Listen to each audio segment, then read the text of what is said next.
I come on after you give a little update on the land use plan. Our planning department has reviewed the land use plan.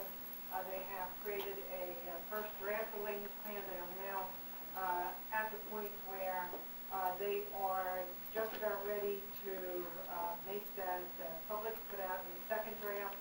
And that second draft will incorporate all the changes, all the amendments that the planning department or DEP or Department of Environmental Protection, Traffic Safety Department has made on the land use plan. And that will be incorporated into the second draft. That second draft will then become a public document for people to comment upon, and you should see it very, very soon on our website.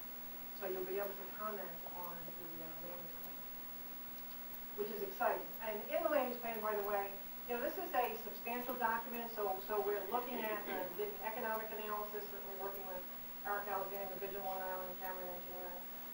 But economic analysis, we looked at the housing mix that makes most sense for Gordon Heights, looking at creating a mixed-use center on the southern, on Granny Road there, and Mill, and a commercial center on 25. So we're looking at a variety of options. Certainly I'm always very interested in traffic safety. We're moving forward to sidewalks on Granny Road, sidewalks up Wilson.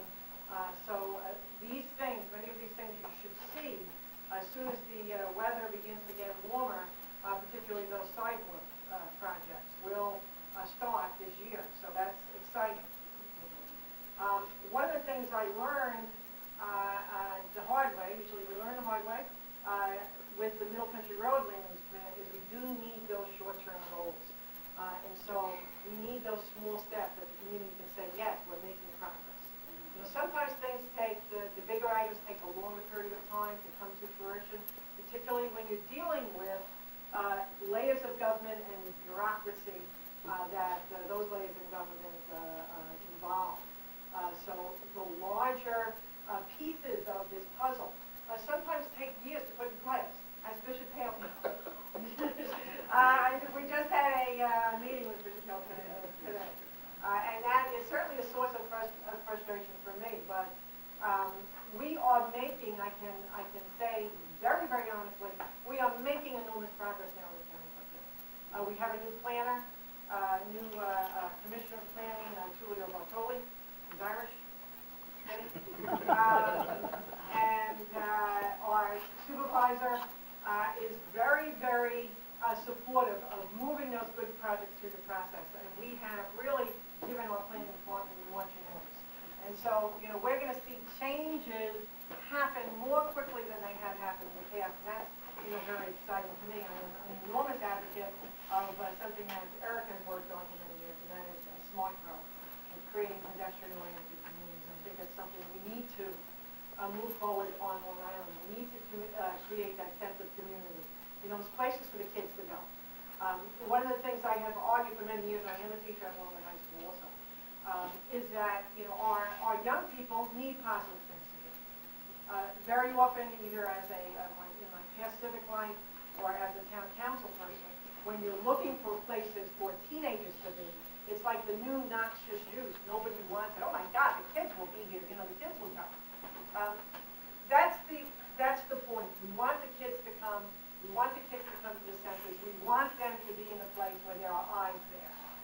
That's what makes a place safe, when we have eyes on it.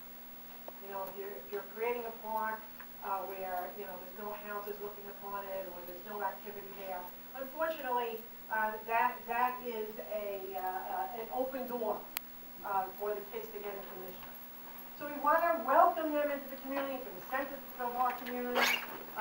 You know, kids are like the canary in the coal mine. When the canary is there, it's a healthy place. When you don't see them, it's not a healthy place. So kids represent a healthy community. We want to welcome them into our community. So we are moving forward. The next step, we are going to put it on the website. It'll all be public comments. And the next step is the secret process, the State Environmental Quality Protection Act. We'll go through that secret process, do the EIS, the Environmental Impact Statement, and then we do a final. We get a environmental impact statement, or the draft environmental impact statement. We get comments on that, then we do the final, and then the land use plan is brought before the board and accepted by the board. So that's the process that takes, and there's certain windows of time that the state requires. So time frames that we have to obey, 30-day comment period, and so on. We did receive a fire department analysis that I have read with great interest. There is a lot of good ideas in the fire department analysis. That should be made public very, very soon, I think in the next week or two. That will come out, and everybody can take a look at that. A lot of cost-saving measures that I think, I'm excited about. And I hope the community in the fire district is also excited about those opportunities. So you'll see that in the next several weeks. On the sex offender analysis, we are waiting for, what are we waiting? We're waiting for the sex offender analysis. That's what they told me. Sex offender analysis. The town has not yet received the sex offender analysis. That's the note I got from planning. Not sure? You can tell me that later. What? All right. Well, that's not true. What are we waiting for? Small meeting. Okay. So we have to do a recap of what legislation. Okay. All right. So we do have, what I have here is that we do have a summary of legislation from across the nation, but they need an analysis. Yes. Okay. Okay. That's all I have. If you have any questions, I'll take any questions.